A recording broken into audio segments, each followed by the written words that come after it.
Hello, नमस्ते, आदाब, सत श्री अकाल। मैं वीके सिंह आपका बहुत बहुत स्वागत करता हूं द जोरावर क्लासेस में। आज मैंने सोचा कि क्यों ना आपको अपनी केवीएस की जर्नी के बारे में बताया जाए, जो कि मेरी बहुत यादगार जर्नी है। 2014 से, सितंबर 2014 से मैं लगातार जो मैं नई नई चीज़ें सीख रहा हूं, मात्र केवीएस संगठन के द्वारा ही मेरा ये सब कुछ आज जो भी मैं हूं संगठन की वजह से ही हूं। आज मैं आपके सामने जो जितना मतलब मैं आपको कंटेंट पढ़ा भी रहा हूँ, ठीक है, या फिर मैं आपको समझाने की कोशिश कर रहा हूँ, जो मेरे एग्जाम्पल्स हैं वो सब मेरे को संगठन से ही मुझे मिले हैं। हमारी ऐसी कोशिश है कि हम संगठन में एक ऐसी टीम दें बना के, ठीक है, हम उनको सपोर्ट ऐसा करें। ये एक सोशल सर्विस है, एक सामाजिक कार्य है सिर्फ, ठीक है। एक सामाजिक कार्य हमारा ऐसा है कि हमारी मंशा है कि हम संगठन में ऐसी टीम तैयार करके संगठन को दे सकें कि वो भविष्य में संगठन को और अधिक ऊंचाइयों पर ले जा सके। तो इसके साथ हमारे बहुत सारे बच्चे एक्टिव लर्नर भी हमारे साथ हैं। हमारे सेशन के दौरान बहुत सारे बच्चे एक्टिव बनकर अपने ऑप्शंस देते हैं, ABCD अपने बारे में भी बताते हैं कि मैं यहाँ से हूँ। मैं बहुत अच्छा लगता है देख के ना, देश के अलग अलग विभिन्न हिस्सों से आप हमारे साथ जुड़े रहते हैं। तो चलिए मैं थोड़ा सा बता देता हूँ कि थोड़ा विजय सिंह कौन है। साधारण से परिवार का हूँ, ज़्यादा बहुत बड़े फैमिली से नहीं बिलोंग करता हूँ। माता पिता भाई बहन सब के सबसे छोटा हूँ मैं, ठीक है। चलिए बात करता हूँ स्कूलिंग नॉर्मल थी। कक्षा 8वीं तक, ठीक है, अप टू 8 तक मैं प्राइवेट स्कूल में पढ़ा। फिर पारिवारिक स्थिति, फाइनेंशियल स्थिति जो थी, ठीक है, वो थोड़ी सी जब गड़बड़ा गई तो मुझे फिर पढ़ना पड़ा सरकारी स्कूल दिल्ली के। तो कोई बात नहीं, अच्छा रहा मेरा सब कुछ, ठीक है। 11वीं 12वीं तक मैंने ठीक किया। हाँ, 11वीं 12वीं के दौरान जब मैं था तो मैंने क्या किया, मैंने छोटी छोटी जॉबें तलाशना शुरू कर दिया, क्योंकि मेरे अंदर कुछ एक ऐसी चीज़ें थीं कि जो कि मुझे समाज के साथ जुड़ने के लिए प्रेरित करती थी। तो मैंने क्या किया, मैंने समाज में ऐसी लोगों को ढूंढा जो कि कुछ ऐसी जॉब करा सके जो कि शॉर्ट टाइम के लिए रहती हैं। जैसे हम स्कूल के लिए छुट्टी पड़ती है ना हमारी, कि समर वेकेशन पड़ गया या विंटर वेकेशन पड़ गया या ऑटम ब्रेक पड़ गया, या कुछ छुट्टियाँ आ गई, ठीक है। तो मेरे कुछ मित्र थे, उन्होंने मुझे बताया कि विजय तुम एक काम करो, तुम इवेंट का काम करो। इवेंट का काम आप लोगों को पता ही होगा, किसी भी प्रोडक्ट की जो है प्रमोशन करनी होती है, ठीक है। तो वो उसके बारे में बताना होता है। तो कैनोपी वगैरह, टी शर्ट वगैरह पहन के उस ब्रांड की मॉल में, मार्केट में वगैरह वगैरह बहुत सारे ऐसे मैंने छोटे छोटे प्रयास किए ये करने के। अपने अंदर बदलाव भी आए मेरे अंदर, ठीक है, मेरे अंदर बदलाव भी आए, चीज़ों को समझ में आया, समाज में किस तरह से अपने आप को प्रेजेंट करना है ये भी थोड़ा सीखा। तो समय चलता रहा ऐसे ही। तो 12वीं के बाद फिर मैंने क्या सोचा कि मेरे एक जियाजी थे, उन्होंने मुझे बताया कि आप एक काम करो, टीचर का डिप्लोमा कर लो और थोड़ा इसमें ज़्यादा स्कोप रहता है टीचिंग लाइन में, और कोशिश कर लो कि आप इसमें सफल हो जाओगे। ऐसा उन्होंने मुझे, मतलब या तो उन्होंने देखा, मुझे ऑब्जर्व करा। मेरे जियाजी खुद टीचर हैं दिल्ली में। तो फिर मैंने पता किया, तो फिर डिप्लोमा मैंने वो 2 साल का मेरा जैसे तैसे निमट गया। मैंने बहुत चीज़ें सीखी उसमें, बहुत सारे नोट्स भी बनाए। आज तक वो नोट्स मेरे पास हैं, ठीक है, उनको आज तक मैं इस्तेमाल करता हूँ। और पढ़ाते टाइम भी आपके सामने भी कई सारे उसमें से जो हिंदी के हैं क्वेश्चन ना, मैं वहाँ से भी छाट छाट के कभी कभी बना देता हूँ। तो चलता रहा, ठीक है, मेरा अच्छा रहा इसमें। फिर मैंने सोचा कि चलिए अब डिप्लोमा तो हो गया है, अब बात करते हैं कि नौकरी कैसे लगेगी। तो नौकरी लगने के लिए केवल और केवल जो स्कूली या जो कॉलेज वाली शिक्षा होती है वो पूरी नहीं होती। उसके लिए आपको क्या चाहिए, उसके लिए आपको थोड़ी एक्स्ट्रा नॉलेज चाहिए, एक्स्ट्रा आपको पढ़ना पड़ेगा, एक्स्ट्रा आपको चीज़ों इकट्ठी करनी पड़ेंगी, आपको समाज से वो चीज़ें निकाल के लानी पड़ेगी। समाज का मतलब है आप जहाँ से बिलोंग करते हैं, आपके आसपास में जो चीज़ें हैं ना, वो चीज़ें इकट्ठी करनी पड़ेंगी। तो फिर मैंने शुरुआत की।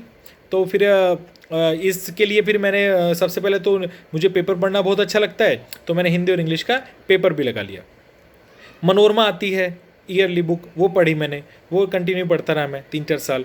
फिर मैंने प्रतियोगी दर्पण भी मंथली आती है, ठीक है, वो मैंने 1 साल का सब्सक्रिप्शन लेकर वो मेरे घर पे बाय पोस्ट आ जाया करती। तो इस तरह से ये जो पढ़ने का जो क्रम है ना, ये धीरे धीरे धीरे इस तरह से बढ़ता रहा।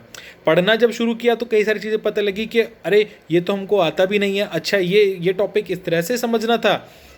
कोई गलती हुई थी बचपन में भी ना, कि टीचर ने तो समझाया था हमको, राइट, टीचर ने उस टाइम पे समझाया था हमको।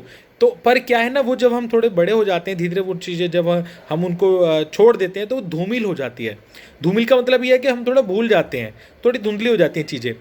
तो वो चीज़ों की दोबारा पढ़नी पड़ती है हमको। जैसे आप देखिए, मैं हिंदी का जो टॉपिक ले रहा हूँ, संज्ञा, सर्वनाम और भाषा वगैरह हमने कर लिया है, तो देखा आपने उसमें कई सारे बच्चों को अभी भी समस्याएं हैं। क्यों समस्याएं? क्योंकि उन्होंने अपने समय पर वो चीज़ें ध्यान से नहीं पढ़ी। तो कोई बात नहीं, हम हैं द जोरावर क्लासेस की, आपके जितने भी सेशन जो चल रहे हैं ना, बात कीजिए मैथ की, रीजनिंग की, बाल विकास, साइंस और रीजनिंग, ठीक है, और जो भी आपके क्या सेशन चल रहे हैं, वो ये आप मान के चलिए कि वो सब ट्रेंड टीचर हैं। ट्रेंड टीचर मेरा मतलब ये नहीं है कि जो डिप्लोमा हो जाए उसको ट्रेंड टीचर बोलते हैं, ठीक है, आप बोल सकते हैं उसको, बट मैं क्या एक जोड़ना चाह रहा हूँ, वो एक्सपीरियंस टीचर हैं। उन्होंने केंद्रीय दलीय संगठन में अपना समय दिया है, 5-6 साल लगभग सबको हो गया है, ठीक है। अब उसके और उन्होंने इसके साथ में दूसरे ऐसे भी होंगे, ठीक है, जो कि अपने दूसरी नौकरी छोड़कर भी हमारे साथ में जुड़े हुए हैं। नौकरी मतलब है दूसरी नौकरी करते थे, अब वो आज केंद्रीय दलीय संगठन में कर रहे हैं। और क्या ऐसे भी हैं जो केंद्रीय संगठन में कर रहे थे और वो दिल्ली गवर्नमेंट में या दूसरी जगह पे काम कर रहे हैं। इतना समझ में आ गया सभी को कि किस तरह से जो क्रम चलता है, ठीक है। नौकरी लेने के लिए बिल्कुल बहुत ज़रूरी है मेहनत, संघर्ष, तभी मिलेगी सफलता। सफलता थोड़ी सी मुश्किल होती है, पर जो उसका मार्ग है ना, थोड़ा सा मुश्किल होता है, पर कठिन आप कह सकते हैं, बट मुश्किल इम्पॉसिबल नहीं होगा, ठीक है ना। कठिन कह सकते हैं बट इम्पॉसिबल नहीं होगा, ठीक है। क्योंकि जब मैंने पढ़ना शुरू किया था, पढ़ना मतलब अब मैं आपको बताता हूँ, पढ़ तो हम बचपन से रहे हैं, पढ़ने का मतलब है जब हमने कंपटीशन क्लास शुरू की, ठीक है, तो मुझे पता लगा ये तो बहुत इंपॉर्टेंट चीज़ें हैं जो हमने बचपन में नहीं पढ़ी, वही कंपटीशन के एग्ज़ाम में, पेपर में, क्वेश्चन में आ जाता है। तो प्रॉब्लम ये नहीं है कि आपने वो नहीं पढ़ा, समय है, आप उसको आज से भी शुरू कर सकते हैं, आप उसको अभी से भी शुरू कर सकते हैं, ठीक है। तो हमारा जो मोटिव है वो यही है कि आपको कंटेंट इतना क्लियर करा दें कि यदि उस कंटेंट से संबंधित जब भी कोई प्रश्न आए तो आप तुरंत उसका आंसर दे पाएँ, ठीक है, तुरंत उसका आंसर दे पाएँ, उसके आंसर तक, नियरेस्ट आंसर तक आप पहुँच पाएँ। ये हमारी कोशिश रहेगी आने वाली कक्षाओं में, जैसे कि हम मेहनत कर रहे हैं। तो बेटा फिर क्या, वो मैंने कोचिंग वगैरह शुरू कर दी, तो पढ़ लिया मैं, लगभग 1 साल मैंने कोचिंग ही पढ़ता रहा। फिर सोचा कि अब कोचिंग पढ़ ली है, पूरा समझ में आ गया है, फिर मैंने 1-2 सब्जेक्ट पे अपनी थोड़ी कमांड बनाई, ठीक है। मेरा जो मुख्य सब्जेक्ट था वो मनोविज्ञान ही था, और मनोविज्ञान में जो मुख्य सब्जेक्ट आता है सीटेट में वो है बाल विकास। तो मैंने बाल विकास और हिंदी को पढ़ाना शुरू कर दिया उसी आसपास के इंस्टीट्यूट में, ठीक है। तो मैंने पढ़ाना शुरू कर दिया। अब पढ़ाना शुरू कर दिया तो मुझे और इंटरेस्ट आने लगा। क्यों? जब आप पढ़ाते हैं तो जब सामने से क्वेश्चन होते हैं तो आपको और ज़्यादा अटेंटिव रहना पड़ता है, आपको और ज़्यादा पढ़ना पड़ता है, आपको और चीज़ें ज़्यादा कलेक्ट करनी पड़ती है, मतलब आपको एक ना बहुत सारी चीज़ों का समावेश तैयार करना पड़ता है, ताकि आपके बच्चे जब भी आपसे प्रश्न करें तो आप उसका उत्तर देने में समर्थ हों। समझ में आ रहा है? क्योंकि यदि आप समर्थ नहीं होंगे तो कहीं ना कहीं कमी रह जाएगी ना, कंटेंट क्लियर नहीं हो पाएगा, थोड़ी प्रॉब्लम रह जाएगी। तो हुआ क्या कि मैंने बहुत पहला बैच मुझे मिला, ठीक है, एक बैच उसमें लगभग थे 25-30 बच्चे, वो धीरे धीरे बैच बढ़ता रहा, वो बच्चे बढ़ते रहे, उनकी संख्या लगभग डबल हो गई। तो मैंने जो ऑफिस वाले हैं उनको बोला, मैंने कहा भाई ये तो बहुत मुश्किल है, एक ही बैच में 70-80 बच्चे। तो उन्होंने क्या करा, बैच को 2 जगह में बांट दिया। इस तरह से मेरा उसी इंस्टीट्यूट में 1 से 2, 2 से 3, 3 से 4, 5-5 बैच हो गए। अब देखिए 5 बैच हो गए, ठीक है, कितना 5 बैचों में हो जाता है कि या तो सेम टॉपिक चल रहा हो तो ठीक है। अब समझिए कि 5 बैच हैं तो अलग अलग टॉपिक चल रहा है, तो कितना उसको घर पे जाके पढ़ना पड़ेगा, सब चीज़ें इकट्ठी करनी पड़ेंगी, ताकि अगले दिन क्लास में जाके उसे कहते हैं प्री प्लानिंग। जो हम लेसन प्लान बनाते हैं अपना, वो क्यों बनाते हैं? ताकि हम जब हम पढ़ाएंगे तो वो लेसन प्लान में जितने भी हमारे ऑब्जेक्टिव हैं वो सब उसमें मिल आ जाएँ आपके। क्लियर है? तो इसी तरह से मेरी तैयारी रहती थी, ठीक है। पहले घर पे पढ़ता था, उसके बाद थोड़ा एनालिसिस करके और फ्रेमिंग करके फिर मैं उसको क्लास में जाके उनको और बेहतर तरीके से बताने की कोशिश करता था। चलता रहा ये सब कुछ इसी के साथ। और मेरी भी कोचिंग के बाद जब समय मिलता था तो खाना वाना खा के रात को 9 बजे पढ़ने बैठता था, और फिर टाइम का कुछ पता नहीं चलता था। क्यों? क्योंकि मैंने कमरे में घड़ी नहीं लगाई थी। मुझे मेरा अलार्म कौन था आपको बताता हूँ मैं। मेरा अलार्म कौन था? मेरा अलार्म था मेरी मम्मी आती थी। 1 बज गया, सोया नहीं क्या? 2 बज गए, सोया नहीं क्या? अरे 3 बज गए, सोया नहीं क्या? और कभी कभी तो वो चाय वगैरह या कॉफ़ी बना के लेके ही आ जाती थी, फिर जाती थी थोड़ा सो जा फिर पढ़ लियो, ऐसे करके मुझे बोलती थी, ठीक है।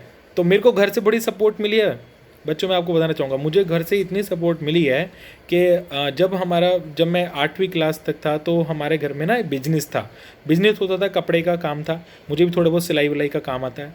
तो वो काम क्या है, ठप हो गया, मतलब बंद हो गया। पार्टनरशिप में था, पार्टनर ने थोड़ा सा हो गई प्रॉब्लम, उन्होंने ख़त्म कर दिया। और हमारे यहाँ पे जो था ना, हमारे ना तो हमारी मशीन थी, बस हमारी जगह थी, ठीक है, मशीन नहीं थी, लेबर नहीं थी, वो सब खत्म हो गया। तो वो बहुत समस्या हुई उत्पन्न, कैसे घर चले, तो बहुत समस्या आई। पापा जी ने बाजार भी लगाया है फुटपाथ पे ना, कपड़े वपड़े का काम करके। और फिर बाद में मतलब कई तरह के ऐसे काम करे पापा ने, मतलब मैं भावुक हो जाता हूँ जब बताता हूँ कि मतलब मेरे पिताजी ने सिक्योरिटी गार्ड की भी नौकरी करी, सिक्योरिटी गार्ड की भी नौकरी करी है। मैं इस सिक्योरिटी गार्ड की नौकरी को बहुत निम्न नहीं समझ रहा हूँ, क्योंकि वो एक कठिन जॉब है। एक जगह आपको बैठा दिया जाए, समझिए आप मेरी बात, एक जगह आपको बैठा दिया जाए, आपको किसी से बात भी नहीं करनी। कहीं की जगह पे होती है इंस्ट्रक्शन होता है, कहीं पर सिर्फ आपको बैठना है। मुझे बहुत दुख लगता था कि पापा जी ज़्यादातर रात की जॉब करते थे, क्योंकि क्या होता था कि जो सुबह का जो शेड्यूल होता है कहीं पे जहाँ पे भी सिक्योरिटी सर्विस होती है, वहाँ पे कई लोग ना सुबह की प्रेफर करते हैं, रात की नहीं। बट उस टाइम घर में बहुत ज़रूरत थी, तो पापा ने कहा नहीं ठीक है, मैं रात की भी करूँगा। ठंड का समय, नवंबर दिसंबर, आप सोचिए दिसंबर की कड़कड़ाती ठंड, वहाँ पे मेरे पिताजी सिर्फ एक कंबल लेके और किसी हॉस्पिटल के बाहर बैठ के जॉब करते थे। वो पूरी पूरी रात उनको मतलब मात्र कोई आग का भी कोई इस तरह का वहाँ सिस्टम नहीं हुआ करता था, एक कंबल में उड़, मतलब मुझे बहुत दुख होता था, मतलब क्या बताऊँ मैं आपको। तो ऐसा समय बीता है हमारा, पता है, बहुत मतलब सच में बहुत मेहनत करके यहाँ तक आया हूँ। तो मैं चाहता हूँ कि आप भी मेहनत कीजिए। हो सकता है कि कुछ बच्चे होंगे जो मेरे जैसी स्थिति रही है, वो उन चीज़ों से गुजर रहे हों। हो सकता है एक आधा हमारा बच्चा हो सकता है, और हो सकता है कि ऐसे बहुत से बच्चे जिनको बहुत सारी सुविधाएं भी मिल रही हों, हो सकता है बहुत सारी सुविधाएं मिल रही हो। तो बेटा अगर आपको सुविधा मिल रही है ना, तो आप उसका अवसर प्राप्त करें, आप उसको मतलब पॉजिटिव वे में लें। आप अपनी सुविधाओं को ना उसको अपनी ताकत बना लें। क्योंकि सभी जो बच्चे पूरे भारतवर्ष में पढ़ रहे हैं, उनके पास क्या पता ऐसी सुविधा ना है जो आपके पास हो। तो जब आपके पास है तो आप तो उस भीड़ से अलग निकलिए कम से कम। मेरी बात समझ रहे हैं मैं क्या कहना चाह रहा हूँ? कि यदि आपके पास कोई चीज़ है जिसको आप इस्तेमाल कर सकते हैं, जो कि आपको कोई समस्या नहीं है, तो बेटा आप क्यों पीछे हट रहे हैं? आप क्यों पीछे हट रहे हैं बताइए? आपको तो इस्तेमाल करके आगे बढ़ना है ना, एक अपनी पहचान बनानी है समाज में, बहुत ज़रूरी है। बेटा त्याग करना सीख लो। एक चीज़ बताऊंगा आपको मैं, ठीक है, मैंने भी अपने जिस टाइम मेरा जो अधिगमकर्ता का जो जीवन था, ठीक है ना, अधिगमकर्ता मतलब लर्नर का जो जीवन था, मैंने बहुत सारी चीज़ें त्याग कर दिया बेटा। हल्का भोजन लेता था, हल्का भोजन मतलब सिंपल फूड, जिसको कहते हैं ना, ज़्यादा हैवी फूड नहीं होते, जैसे पार्टी वार्टी में बनते हैं इस तरह का नहीं, बिल्कुल नहीं। मोबाइल से दूरी कर ली थी।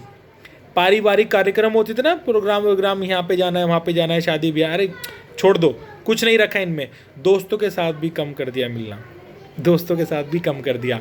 दोस्त कहा करते थे घर पे आते, भाई तू पढ़ता रहता है, क्या पढ़ रहा है यार, तू जॉब कर ले, क्या करेगा पढ़ के, इतना पढ़ के क्या हो जाएगा यार, किसकी नौकरी लग रही है। वो मुझे ऐसा बोलते थे, तो मैं उनसे बोलता था, मैंने कहा भाई देखो ऐसा है,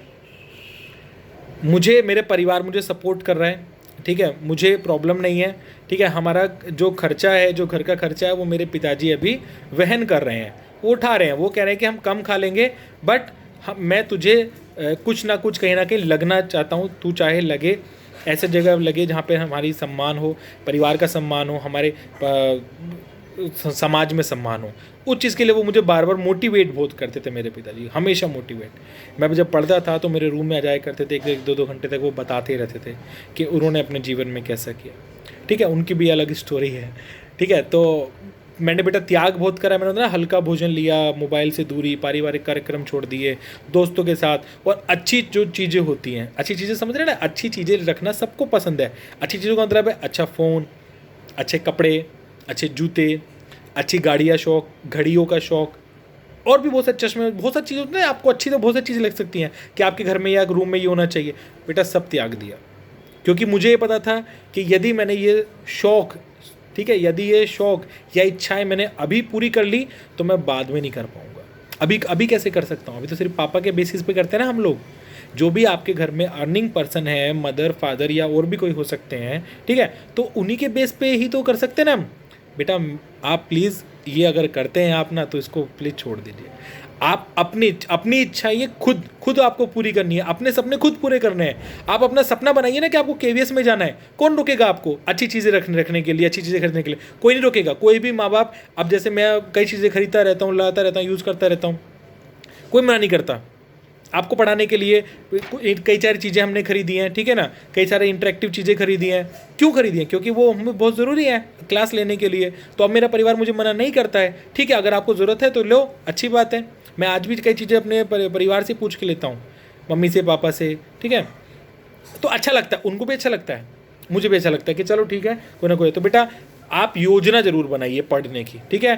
पढ़ने की अगर योजना आप नहीं बनाएंगे तो आप सफल नहीं हो पाएंगे।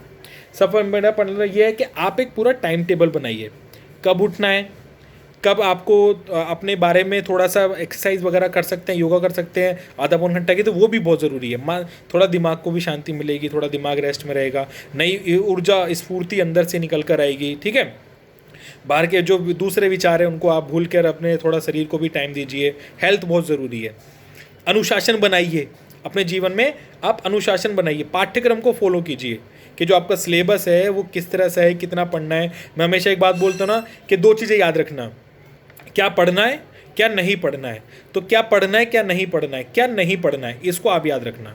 बहुत सारी चीज़ें होंगी आपके पास, पर आपको क्या नहीं पढ़ना है वो आपको हटा देना है। हाँ ठीक है, वो आपको हटा देना है, इतना सारा नहीं पढ़ना है, ठीक है ना। हर एक परीक्षा का अलग अलग लेवल होता है, अलग अलग सिलेबस होता है, उसमें क्या नहीं पढ़ना है वो आप उसमें जान पाएंगे, वरना हम भी समय समय पर आपको बताते रहेंगे, ठीक है ना। इतना हो सब हो गया। प्रैक्टिस सेट वगैरह आप करते रहिए, बहुत सारी बुक आती है मार्केट में, आप उसको, क्योंकि देखिए कोई एक बुक आपको सफलता के शिखर पर नहीं पहुंचाएगी, समझ रहे मेरी बात। कोई भी एक बुक आपको सफलता के मार्ग पे नहीं पहुंचाएगी, आपको बहुत सारी किताबों का सार इकट्ठा करना पड़ेगा। उसके लिए आप टेंशन मत लो, उसके लिए हम हैं। आप ये मत सोचो कौन सी किताब लेनी है, अरे आपके लिए, उसके लिए हमारे पास बहुत सारा मटेरियल है, बहुत सारी बुक हैं, बहुत सारा रिटर्न मटेरियल है, सॉफ्ट मटेरियल है, ठीक है ना, सॉफ्ट कॉपी में, ठीक है। आप उसके बारे में बिल्कुल फिक्र मत करिए, आपको क्या बुक लेनी है कुछ मत लाओ। ऐसी कोई बुक एक नहीं है, अगर मैं एक नाम बता दूंगा थोड़ी ना उससे कोई नौकरी लग जाएगी किसी की, नहीं होता बेटा ऐसा, ठीक है ना। तो मैं आपको झूठी तसल्ली नहीं दूंगा, पर ये कहूँगा कि आप द जोरावर क्लासेस जुड़े रहिए। आपको जो भी आपका जो टॉपिक है, सब्जेक्ट है, जो भी आपकी परीक्षा में पूछे जाने वाले जितने भी टॉपिक हैं, आप उनमें बेहतर करेंगे और केवीएस में इंटरव्यू तक ज़रूर पहुँचेंगे। और इंटरव्यू के लिए बारे में आपको बिल्कुल नहीं सोचना है, ठीक है ना। इंटरव्यू के बारे में हमने कुछ प्लानिंग करी है, वो धीरे धीरे हम डिस्कस करेंगे कि आपको इंटरव्यू तक हम कैसे मेहनत करके आगे तक हमको बस फाइनल क्या है, हमको केवीएस को टीम देनी है ना, एक अच्छी टीम देनी है। तो अच्छी टीम देने के लिए तो बहुत सारे आयामों पे काम करना पड़ रहा है बेटा। बहुत हमारी बड़ी टीम है, बहुत एक्सपीरियंस टीचर हैं, अलग अलग फील्ड के हैं, ठीक है ना। तो अलग अलग फील्ड का मतलब है सब्जेक्ट स्पेसिफिक होते हैं, ठीक है ना, उसकी बात कर रहा हूँ मैं आपसे। तो बेटा वो बहुत ज़रूरी है। एक बार केवीएस में लग जाएंगे ना आप, तो आपको आपके सपने अपने सब पूरे हो जाएंगे धीरे धीरे, ठीक है। जैसे मेरे सपने पूरे हुए, बहुत सारे सपने थे जो नहीं मैं सपने में सोचा करता था कि जब मैं ऐसा करूँगा, ठीक है। फ्लाइट में उड़ने का मन था, आपका भी होगा, ठीक है। एक फ़्लाइट में खुद भी उड़ने का मन था, या आपके परिवार को भी कि हाँ मेरे मम्मी पापा भी जा सके। तो ये सब मतलब मैंने धीरे धीरे अचीव कर लिए हैं। 2014 में जब चेन्नई में मैं गया था, तो सच में मैंने वहाँ पे, सच में सही बताऊँ आपको, मतलब लिटरली मेरे को क्लास 1 मिली थी चेन्नई में। जब पहली बार मैं स्कूल में ज्वाइन किया था ना, तो मेरे को क्लास 1 मिली। क्लास 1 में सब्जेक्ट क्या मिला? हिंदी, ठीक है। हिंदी प्रॉब्लम नहीं है, मैं किसी भी सब्जेक्ट में कंफर्टेबल हूँ, तो फिर हिंदी मिली। अब आप समझिए कितना मुश्किल हो जाता है कि जब आपको हिंदी पढ़ानी हो, वो भी नॉन हिंदी बेल्ट वाले बच्चों को, उनको हिंदी में इंग्लिश में पढ़ाया करता था। सपोज मैंने मान लीजिए पंखा, तो पंखा क्या है? फैन, ठीक है। बस्ता क्या है? बैग। जूते क्या है? शूज़। तो देखिए उनकी जो, क्योंकि उनको मैं कैसे रिलेट करता, क्योंकि मुझे वहाँ की लोकल लैंग्वेज तो नहीं आती थी। समझ रहे हैं मेरी बात को ध्यान से समझिए कि आप जब इंग्लिश के टर्मोलॉजी में बात करें तो आपको उसे लोकल भाषा में आना चाहिए, समझ रहे हैं आप बात, ठीक है। ऐसे ही वहाँ पे उल्टा हो गया, क्योंकि मुझे पढ़ानी थी हिंदी, तो मुझे लोकल लैंग्वेज, यानी कि वहाँ जो वो समझते थे बच्चे, अधिकतर क्लास 1 की बात कर रहा हूँ मैं, क्लास 1 के बच्चे वो बहुत कंफर्टेबल थे इंग्लिश में, उनको इतनी ज़्यादा समस्या नहीं होती थी। वो तो सर मतलब ही इज़ बीटिंग सर, मतलब बहुत सारे ऐसे छोटे छोटे शब्द हैं जो कि मतलब मुझे बड़ा अच्छा लगता था कि हिंदी पढ़ा रहा हूँ और इंग्लिश मोड में पढ़ा रहा हूँ। तो मेरी जब इंस्पेक्शन होती थी या फिर मेरे जो HM मैडम थी, बहुत ही पूजनीय HM मैडम मल्लिका शेषाद्री मैम, सॉरी श्रीमती मल्लिका शेषाद्री मैम, उन्होंने मुझे बहुत कुछ सिखाया। छोटे बच्चों की तरह हम वहाँ पे 10-15 लोग थे, सबके साथ बच्चों के तरह ही बिहेव करती थी कि ठीक है आप तो बहुत बच्चे, बहुत कुछ सीखना है, और बहुत कुछ सिखाया भी उन्होंने। जो चेन्नई में जो स्टाफ था ना, सच में इतना बेहतरीन स्टाफ के साथ काम करने का मौका मिला मुझे कि जो कि मतलब एक कहूँगा यूनिक, हर एक टीचर अपने अपने में किसी न किसी जगह चीज़ में प्रतिभावान, बहुत किसी की बहुत अच्छी हैंडराइटिंग है, कोई बहुत अच्छा बोलता है, कोई बहुत अच्छा लिख लेता है, ठीक है, कोई बहुत अच्छा एक्सप्रेस कर देता है, कोई बहुत अच्छा क्रिएटिव एक्टिविटी कराते हैं, कोई बहुत अच्छे ड्राइंग बनाते हैं। अरे मतलब क्या क्या बताऊँ मैं, चेन्नई में तो इतनी चीज़ें सीखी ना मैंने कि मैं हिंदी भाषा के क्षेत्र से था, ठीक है, नॉर्मल स्कूलिंग हुई है, हिंदी भाषा क्षेत्र से था, दिल्ली में रहना, पर वो चेन्नई में गए तो पूरा माहौल एकदम इंग्लिश का। वहाँ तो सब्जी भी लेने जाते थे तो भी इंग्लिश वाला ही बात, रिक्शे वाला, ऑटो रिक्शे वाला, नाई दुकान वाला, जो ग्रोसरी की शॉप होती थी, ठीक है, राशन वाशन की, वहाँ पे सब इंग्लिश में, मतलब बहुत मुश्किल से सीखी, आई वो बिहेव में आई। अब ठीक है, अभी now I am comfortable to speak in English to anyone, ठीक है, अब मुझे कोई ऐसी दिक्कत नहीं होती है, मैं सबसे बात करने की मैं कोशिश करता हूँ कि अपनी बात जो है उसको समझा सकूँ और उसकी बात को मैं समझ सकूँ, ठीक है। तो चेन्नई में मतलब बहुत मेरा अच्छा एक्सपीरियंस रहा, और चेन्नई के साथ साथ में जब तक मैं चेन्नई में था तो मैंने इतनी सारी चीज़ जगह घूम ली, जैसे कि मैं अगर बताऊं तो ऊटी में मेरी ट्रेनिंग हुई थी 1 हफ्ते की, बहुत यादगार पल, मतलब मेरी लाइफ का ऐसा टाइम था वो ऊटी, जो कि हम फिल्मों में देखा करते थे या गानों में देखा करते थे, वो मैंने वहाँ गया। कौन लेकर गया मुझे, कौन, अपने आप कोई पैसा खर्च करके तो बहुत मुश्किल से कम लोग जाते हैं ना।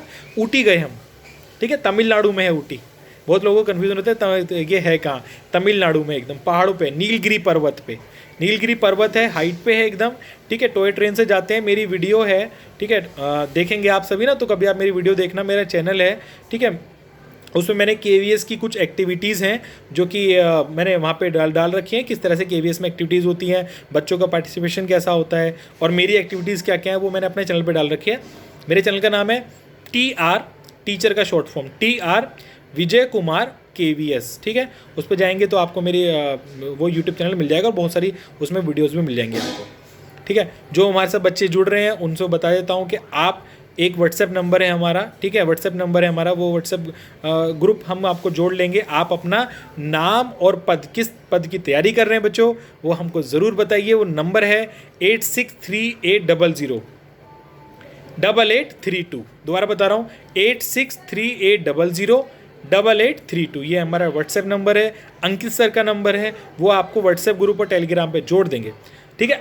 और बड़े आगे चेन्नई में मैंने मतलब बताया ना, जैसे ऊटी घूमा, कोयम्बटूर, ठीक है, और बालाजी टेम्पल घूमा। बालाजी टेम्पल जो आपने सुना होगा, बालाजी टेम्पल बहुत लंबी लंबी भीड़ लगती है, ठीक है, वो उसका एक अलग एक्सपीरियंस है, हमने कैसे वो मात्र 40 मिनट के अंदर हमने गए और आ गए, ठीक है, और बताएंगे कभी।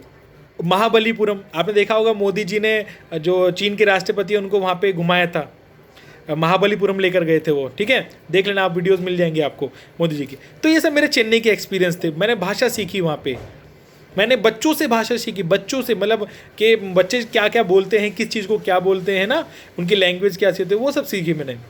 अक्का, अन्ना, अक्का मतलब दीदी, अन्ना मतलब भाई, ठीक है, तो ये सब चीज़ें वहाँ से भी सीखी। बच्चों से मैंने गिनती भी सीखी, कैन यू इमेजिन, बच्चों ने मुझे ऊन, रंड, मून, नाल, अंजियाल, यर, पत मतलब 10 रुपीज़। यहाँ पे हमारे जो चैनल के साथ साउथ इंडिया से बिलोंग करते हैं वो समझ गए होंगे कि सर ने 1 से लेकर 10 तक सही बोली है, आप कमेंट करके मुझे बताना, ठीक है। ये मैंने कब सीखी, ये मैंने चेन्नई में सीखी, ठीक है। पत रुपा, जब मार्केट में सब्जी लेने जाते थे तो आवाज़ कानों में जाती थी, पत रुपा। फिर मैंने पता कि ये है क्या, बोलेगा पत रुपा कुछ चीज़ है, पत रुपा समझ नहीं आ रहा ना, पत रुपा। फिर मैंने पूछा पत रुपा क्या है, तो उन्होंने बोला 10 रुपये को पत रुपा बोलते हैं, 10 रुपीज़ इक्वल टू पत रुपा। ऐसे नूर 100 रुपीज़, बहुत सारे ऐसे शब्द हैं, ठीक है। पाल दूध को बोलते हैं, मतलब ऐसे तो ना शब्द हैं, मतलब जो कि मतलब सच में मतलब मेरी जो भाषा है, जो मेरी लैंग्वेज है, वो और थोड़ी मतलब थोड़ी समृद्ध हो गई, एनरिच हो गई, समझ रहे हैं आप। जो मेरी लैंग्वेज है वो थोड़ी थोड़ी और विकसित हो गई, नए नए शब्द जुड़ते हैं ना, तो आपकी भाषा स्वयं से ही बढ़ जाती है, इसमें कोई नई चीज़ नहीं है। 2 साल की जॉब हो गई, कहाँ पे, चेन्नई में। 22 महीने बाद ट्रांसफ़र फॉर्म्स आए, हमने फॉर्म भरा वहाँ पे, फॉर्म भरा तो ट्रांसफ़र मिल गया गुवाहाटी में। मेरा खुद का चयनित प्लेस था। जिन्होंने चयनित प्लेस नहीं मांगा था उनको भारत के अलग अलग हिस्सों में उठा के डाल दिया, क्योंकि केवीएस क्या करता है, 2 या 3 साल बाद सर्विस के यदि आप नॉर्मल स्टेशन पे हैं तो आपको वो अंडर 40 एक कैटेगरी होती है। अंडर 40 मतलब जो व्यक्ति 40 साल से नीचे हैं। ये ज़्यादातर ये जो नियम है ये मेल पे लागू होता है, मतलब पुरुषों पे लागू होता है। तो अंडर 40 में जो नियम है वो ये है कि आपको 3 साल का टेन्यूर जो है वो भारत के हार्ड स्टेशन या नॉर्थ ईस्ट रीजन, जो भी हमारे नॉर्थ ईस्ट स्टेट है वहाँ पर जाके आपको कंप्लीट करके अपने होम टाउन में आप आ सकते हैं। समझ गए आप? 3 साल का टेन्यूर वहाँ था मेरा। गुवाहाटी में पहुँचा जून 2016 में। वहाँ पे मैंने ज्वाइन किया श्री धीरेन्द्र कुमार झा सर के प्रिंसिपल के अंडर में। बहुत ही एनर्जेटिक प्रिंसिपल, बहुत ही पर्टिकुलर, नियमबद्ध, और उन्हें बहुत सारी चीज़ें मुझे सिखाई। मुझे नहीं, मतलब सभी को सिखाई। उनका एटीट्यूड ऐसा था कि वो सभी को सिखाते थे। उनका मतलब मुझे क्या बताऊँ, अब तो वो अपने होम टाउन में है बिलासपुर में, ठीक है। तो वो उन्होंने बहुत सारी चीज़ें सिखाई। जीवन का गुण के साथ साथ नौकरी के गुण भी बहुत सारे सिखाए कि आप किस तरह से लंबे समय तक केवीएस में रह सकते हैं। उनके साथ काम किया, बहुत अच्छा लगा। वहाँ के बच्चे बहुत मतलब एक्टिव बच्चे थे, एक्टिव लर्नर थे, ठीक है। मतलब ये समझिए कि मैं प्रेयर कराता था ना, जब प्रेयर होती है, आप जब जाएंगे ना स्कूल में तो डेली प्रेयर होती है। तो प्रेयर होती है तो वो किसी ना किसी टीचर की रिस्पॉन्सिबिलिटी होती है कि आपके क्या शेड्यूल मिल जाता है आपको कि आपको इस तारीख पे आपकी प्रेयर होगी। तो मैं क्या करता था, मैं पहले ऑब्जर्व किया, ठीक है। मेरी थोड़ी सी ये कमी समझ लीजिए आप, कि मैं पहले ऑब्जर्व करता हूँ कि सामने वाला कर क्या रहा है, ठीक है। फिर उसमें मैं क्या कर सकता हूँ वो मैं उसमें अपना बदलाव करता। तो मैंने कुछ दिनों तक देखा कि अच्छा जब मेरा नंबर आएगा तब तक मैं ये कर लूँगा। तो मैंने देखता था कि प्रेयर में होता है, जैसे प्रेयर होगी, प्लेज होगी, या कोई स्पेशल आइटम। स्पेशल आइटम का मतलब क्या होता है ना कि बच्चे लोगों के द्वारा, सिर्फ बच्चों लोगों के द्वारा, ये सारी प्रोग्राम जो है बच्चों के द्वारा ही होता है। मैं स्पेशल आइटम की बात कर रहा हूँ। तो स्पेशल आइटम बच्चे कुछ डांस करते हैं, कोई कविता पाठ करते हैं, या कोई रोल करते हैं। मेरे यूट्यूब चैनल पे आपको मिल जाएंगे, मैंने बहुत सारे डाल रखे हैं, ठीक है, जो मैंने अपने बच्चों से करवाए हैं। और मेरी क्लास में लगभग 44 या 45 बच्चे थे, ठीक है। और लगभग मैं बता रहा हूँ 40+ बच्चे मेरी क्लास में पार्टिसिपेट करते थे। 40+ बच्चों को आप एंगेज करना, उनको ट्रेंड करना, उनको मतलब गलती को सुधारना, और एक मैनेजमेंट कितना मुश्किल हो जाता है ना। आप 1-2 बच्चों को ले, कई बार देखो ना, 1-2 बच्चों को आप देखना केवीएस के जो प्रेयर होती है ना, उसमें आपको ऐसे मिलेंगे जिन्होंने 4-5 बच्चों ने पूरी प्रेयर कर दी, और ऐसे मिलेंगे जिन्होंने 20-20, 30-30 बच्चे प्रेयर कर रहे हैं। तो वो बहुत मुश्किल टास्क हो जाता है। अब 4 बच्चों को तो बता सकते हो, 4 बच्चे छांट लिया आपने क्लास में से, बता सकते हो, पर आप जब कुछ 40 बच्चों को कराना है तो सोचिए आपके पे कितना प्रेशर होगा। तो वो प्रेशर लेने की मुझे एकदम, मेरा वो प्रेशर नहीं था, वो मेरा पैशन था। इसको प्रेशर नहीं बोलूँगा, उसमें मैं पैशन बोलूँगा, क्योंकि मेरी ये इच्छा थी कि हमारा जो प्रोग्राम होता है ना वो ऐसा हो जो कि इनोवेटिव हो। इनोवेटिव मतलब नवाचार हो, एकदम कुछ नया, जो कि किसी को कोई ढूंढ नहीं सकता उसको, कि किसी वो यूट्यूब चैनल से कॉपी कर लिया हमने, या किसी ने कंटेंट नहीं। इसके लिए आप चाहे तो मेरे पुराने विद्यालय हैं गुवाहाटी के, मैं, ठीक है, आप वहाँ पता कर सकते हैं कि विजय सर असेंबली के लिए क्यों फेमस थे। असेंबली के बारे बता देंगे वो। और मैं बताऊं, जो मैं प्रोग्राम कराया करता था ना, आप वो देखना मेरे यूट्यूब चैनल पे मिल जाएंगे आपको, TR विजय कुमार KVS, ठीक है। तो वो उस पर आपको मिल जाएंगे। मैंने ऐसे प्रोग्राम करे हैं जिनसे बच्चों की पर्सनैलिटी भी डेवलप हुई है। उन बच्चों के अंदर कई जो बच्चे शाई नेचर के थे वो बाद में धीरे धीरे ना वो एकदम ओपन होने लगे। मतलब उनके अंदर के विचार, उनके अंदर शब्द, उनकी जो पर्सनैलिटी जो निखर कर आई ना, वो मतलब अब मुझे पता लगने लगी धीरे धीरे। अब वो बच्चे तो 7th में आ गए हैं। जब मैं उनको वहाँ पे लास्ट ईयर था तो वो 5th में थे, ठीक है, नहीं 6th में थे। 5th तक मैंने पढ़ाया था, 6th मतलब 2019 में वो 5th तक थे मेरे पास। उसके बाद जब मेरा ट्रांसफ़र हुआ तो उस टाइम वो 6th क्लास में था, अभी वो 7th क्लास में। तो उन्होंने ऐसे प्रोग्राम करे हैं ना, आप मानेंगे नहीं। प्रोग्राम के बाद जैसे क्या होता था ना, मैं आपको छोटे बता रहा हूँ कि प्रोग्राम जो होते थे उसके बाद लास्ट प्रोग्राम होता था अक्सर वो। तो प्रोग्राम के बाद क्या ना, एक कमांडर होता है, तो वो क्या बोलता है, ज़्यादातर बोलते हैं स्पेशल क्लैप गो। इसका मतलब है ना कि जो सामने वाले बच्चे हैं उनको एक इंस्ट्रक्ट किया जा रहा है कि प्रोग्राम हमारा हो गया, नाउ इट इज़ ओवर, अब आप ताली बजा सकते हैं।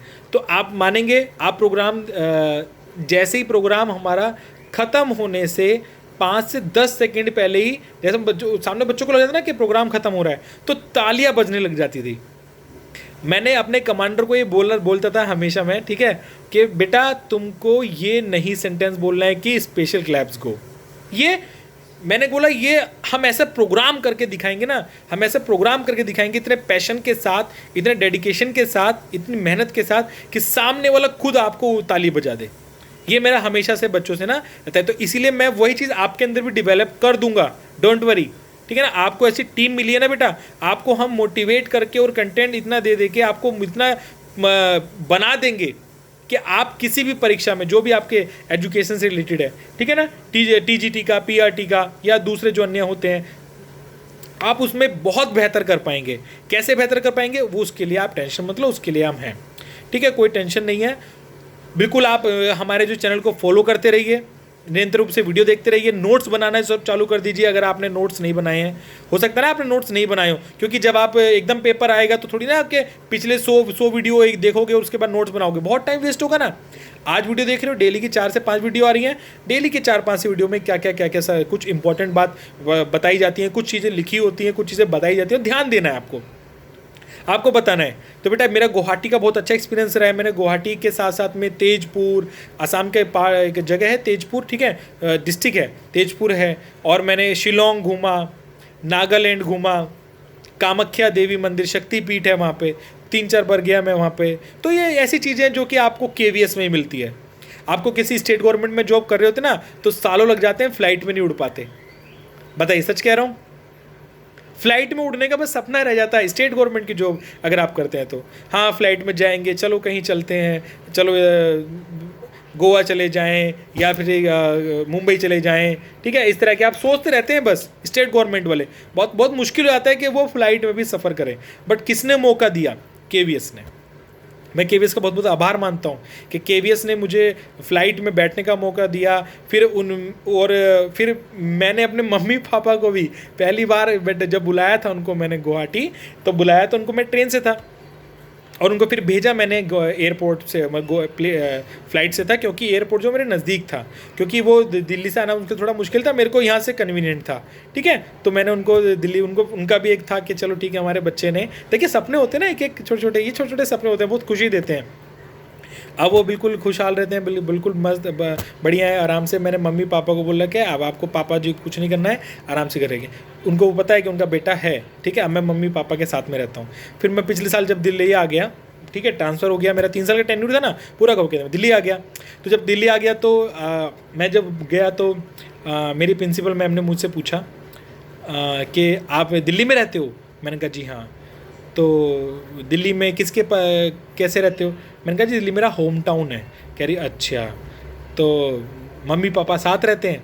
मैंने कहा जी नहीं, मैं मम्मी पापा के साथ रहता हूँ। तो वो मतलब बहुत स्माइल के साथ उन्होंने मतलब मुझे बहुत ही प्रेज़ किया कि मतलब आपके विचार विजय सर ऐसे हैं। देखिए मतलब क्योंकि देखिए व्यक्ति के जो भाषा है ना, उससे व्यक्तित्व का पता लग जाता है। जब मैंने उनको बोला कि मेरे मम्मी पापा मेरे साथ नहीं रहते, मैं मम्मी पापा के साथ में रहता हूँ, तो ये बात उनके दिमाग में है। वो मतलब आप ऐसी चीज़ें जब ये विचार ऐसे रखते हैं ना मन में, दिल में, तो सामने वाला आपको समझ जाता है कि हाँ ये हमारा किस तरह का ये एम्प्लॉय है। और इस तरह की जो सोच है, जो विचार हैं, वो स्कूल को लेके, बच्चों को लेके, संगठन को लेके वो किस तरह की है, वो समझ जाते हैं। आपकी भाषा से ही समझ जाएंगे कि आपके वो किस तरह के आपके विचार हैं, कि आप बच्चों को क्या दे पाएंगे, बच्चों के लिए नया क्या कर पाएंगे, स्कूल के लिए क्या नया कर पाएंगे, संगठन के लिए क्या नया कर पाएंगे। बहुत सारे एक्सपीरियंस मेरे गुवाहाटी और चेन्नई में रहे, जिनसे मैंने बहुत सी चीज़ें सीखी। स्कूल के लिए काम किया, एक्स्ट्रा क्लास लेता था मैं स्कूल के बाद, वो था, ठीक है। कुछ बच्चे जो हमारे कहेंगे स्लो ब्लूमर्स जिनको बोलते हैं ना, जो धीरे धीरे सीखते हैं, ब्लूमर्स मतलब थोड़े दिन बाद ब्लूम करेंगे, स्लो ब्लूमर्स, ठीक है। तो उनके लिए थोड़ा सा करना पड़ता है ना प्रैक्टिस बेटा, ताकि उनको भी जो दूसरे बच्चे उनके साथ मुख्य धारा में जोड़ सकें, ठीक है, उनको, ताकि हम छोड़े नहीं। हमको कोई भी बच्चा नहीं छोड़ना है, हमको सभी बच्चों को साथ में समग्र विकास, याद रखिएगा, समग्र विकास करना है। इंक्लूसिव एजुकेशन का हमारा यही प्राय है। तो बेटा ये मेरा जो एक्सपीरियंस है ना, गुवाहाटी, चेन्नई से लेके गुवाहाटी और अब दिल्ली, 1 साल हो गया दिल्ली में, दिल्ली संभाग में। घर पे ही नज़दीक, घर से नज़दीक स्कूल है, चला जाते हैं, आ जाते हैं, ठीक है। और जो भी कार्य मिलता है वो हम कर लेते हैं। तो बेटा बहुत अच्छा एक्सपीरियंस रहा है मेरा KVS में। और मैं आपसे भी ये सभी से गुजारिश करूँगा या अनुरोध करूँगा कि बेटा पढ़ाई करना एकदम ऐसे स्टार्ट कर दो जैसे कि मतलब बिल्कुल रॉकेट जैसे, मतलब आप बिल्कुल ना रुकें, ठीक है, बिल्कुल रुकने का, रॉकेट का मतलब है कि आप उड़ के नहीं जाना है हमको, ठीक है। आप अपने नेचर में ऐसा चेंजेस करिए कि आप जो दूसरी चीज़ों में व्यस्त है ना, वो व्यस्त चीज़ आपकी पढ़ाई में इस्तेमाल करें। मैंने बताया ना त्याग वाली चीज़ जो बताई, अभी आप पीछे देख लेना वीडियो में मैंने, क्योंकि कुछ बच्चे ऐसे हैं जो बाद में जुड़े हैं, तो मैंने कुछ त्याग करने वाली चीज़ें बताई, कुछ मैंने योजनाएं बताई, वो आप उनको थोड़ा सा काम करना बेटा, ठीक है ना, क्योंकि अगर आप उन पर काम नहीं करेंगे तो बेटा सफलता मिलना थोड़ा सा मुश्किल हो जाएगा। भीड़ में नहीं जाना है। बताऊँ आपको, जब 2014 में सिलेक्शन हुआ तो पूरे भारतवर्ष में लगभग 6 लाख बच्चों ने पेपर दिया था, क्योंकि सेंट्रल एग्ज़ाम है ना, सेंट्रल गवर्नमेंट का एग्ज़ाम है, तो पूरा ऑल ओवर इंडिया में होता है। कुछ बच्चे तैयारी के साथ देते हैं, कुछ बच्चे नहीं देते, तो इतनी संख्या ये एवरेज रहती है। और दूसरी नौकरियों में तो और ये ज़्यादा बढ़ जाता है, लाखों में पहुँच जाता है। कई सारे रेलवे के एग्ज़ाम है, करोड़ में भी पहुँच जाता है बेटा, पर जो नंबर ऑफ़ पोस्ट हैं वो तो कम रहती हैं। तो बेटा मैं बताऊं, अपने समय में जो हमारा ये जो बैच है ना, जिसमें आपकी दिव्या मैम थी या अंकित सर थे, ठीक है, पृथ्वी सर थे, और भी बहुत सारे जो आपके साथ जुड़े रहेंगे, ठीक है, ये सब जो टीचर है ना बेटा, ये उस 6 लाख में से ही निकल कर आए हैं। हमने जो क्रॉस किया, सोचिए कितने चीज़ों को हमने मतलब कि लोगों को मतलब कहाँ कहाँ हमने मतलब अपनी मेहनत, एक एक क्वेश्चन आपको बहुत आगे कर देता है, एक एक क्वेश्चन आपको उस रैंक में और आगे कर देता है, समझ रहे हैं। 2000 लगभग 2000 वैकेंसी थी, उन 2000 में सिलेक्शन होना, ठीक है। फिर एक इंटरव्यू हुआ, एक पोस्ट पे शायद 4 या 5 पोस्ट, मतलब ये जो रेशो था ना 1:5 ऐसे था, यानी कि एक पोस्ट के लिए 5 लोगों का इंटरव्यू लिया। अभी भी लगभग ऐसे ही होता है, 5-6 डिपेंड करता है कि पास कितने हुए बच्चे, उनके आधार पे वो रेशो चेंज होता रहता है। तो सोचिए कि इंटरव्यू के टाइम पे मतलब एक पोस्ट है 5-6, यानी कि आपको उन 5-6 लोगों में भी एक बनना है। रहा मुश्किल है, ठीक है, पर इम्पॉसिबल नहीं है। पक्का करेंगे, सब मिलके करेंगे। आप बिल्कुल हमारे साथ जुड़े रहिए द जोरावर क्लासेस के साथ में। हमारी जो क्लासेस हैं उसको निरंतर रूप से लेते रहिए, नोट्स बनाना शुरू कर दीजिए। और आपको लगता है कि आप और बेहतर तरह से कहीं और से पढ़ सकते हैं तो आप वो भी कलेक्शन कीजिए ना, आप कलेक्शन कीजिए, प्रॉब्लम नहीं है। आप जितनी भी आपको लगता है, ठीक है। जब मैं पढ़ा करता था, मैंने बताया ना, तो मैं तो बहुत सारी चीज़ों से पढ़ता, न्यूज़पेपर और लाइब्रेरी जाता था, वहाँ से बुक्स इकट्ठी करता था। जो एक आपके आसपास में भी बुक वो चलती है ना, बस वाली लाइब्रेरी, दिल्ली पब्लिक लाइब्रेरी की बस सर्विसेज भी है, उसमें बस में पूरी लाइब्रेरी बनी है। मैं जाता था वहाँ से किताबें ढूंढ के लाता था, मेरे जो भी कंसर्न सब्जेक्ट होते थे। तो बेटा वो सब मेहनत करिए, तब जाके आज यहाँ पे आए ना। यदि आप मेहनत ही नहीं करेंगे तो कैसे पहुँच पाएंगे। सिंपल सोच कर तो नहीं हो पाएगी कि सोच ले हाँ टीचर बनूंगा, कब बनूंगा पता नहीं, ऐसा थोड़ी ना होगा बेटा। उसके लिए तो मेहनत करनी पड़ेगी आपको, लग के एकदम, ठीक है, बिल्कुल एकदम जोरदार मेहनत करनी पड़ेगी। उसके लिए हम सब आपके साथ में, टीम के साथ में बिल्कुल काम करेंगे, ठीक है। तो आपसे अनुरोध है कि आप पढ़ते रहिए, मेहनत प्लस संघर्ष प्लस सफलता तभी मिलेगी आपको। बाकी टेंशन मत लो, कैसे पढ़ाना है, कितना पढ़ना है, हम आपके साथ में हैं अंत तक। जब तक आपको KVS में नहीं लगाएंगे हम आपका साथ नहीं छोड़ेंगे। बस कोशिश ये रखना है कि आप भी हमारे साथ बने रहें, ठीक है। अगली वीडियो में, अगली क्लास में या लाइव क्लास में कभी दोबारा आके दोबारा बात करेंगे, ठीक है। बहुत बहुत अच्छा लगा आपसे सभी से बात करके, धन्यवाद। जय हिंद, जय भारत।